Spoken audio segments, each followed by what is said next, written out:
عليكم ورحمة الله. مقعيكو ومحمود قرشال حسين عبد المالك وأنا يربونو دجان كنيروبي حاجة حفظ إسلي جناسة هاي جناسة وين ما هاي محلية هاي دكامير وحكا جناسة دركة خاصة كالرجعة حاجة سودكة يمكن عروض تبع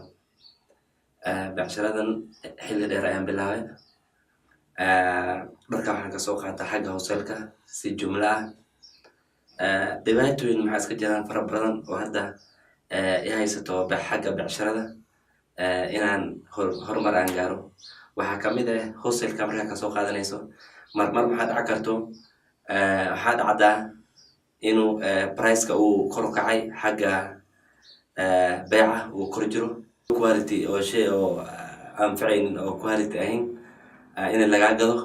mar maxaa loo qasbaa in shiyaal badan aad qaadatid oo aad diyaar u ahayn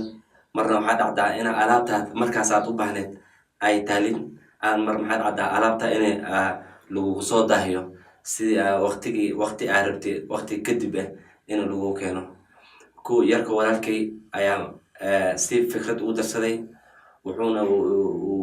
ugu baraarujiyay inaan aan ku beero warshada online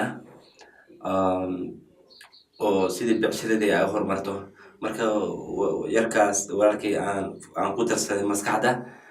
waxay noqotay in becsharadii ay kor u kacdo heer aan filaynin aan gaaro waxaas kullina waxaa sababay warshadaha.com waxaa ii sababtay alaabtayda inaan waqti aan fiican helo inaan beec jaban oo macquulga inaan ku helo oo waqtiga aan rabay oo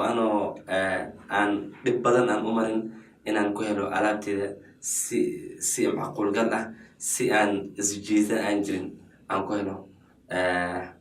alaabtayda warshada.com waxaan igu codsanayaa ama aan igu darmana warshadaha.com inaad ku soo beertid warshadaha.com akhbaartayda waxaa ka heli kartaa facebooka youtube-ka iyo instagram-ka waa ka heli kartaa waxaan igu codsanaynaa bulshada inay like gareeyaan share gareeyaan sida bulshada kulli uga faa'iideysato. Wassalaamu calaykum waraxmatullaahi wabarakaatuh.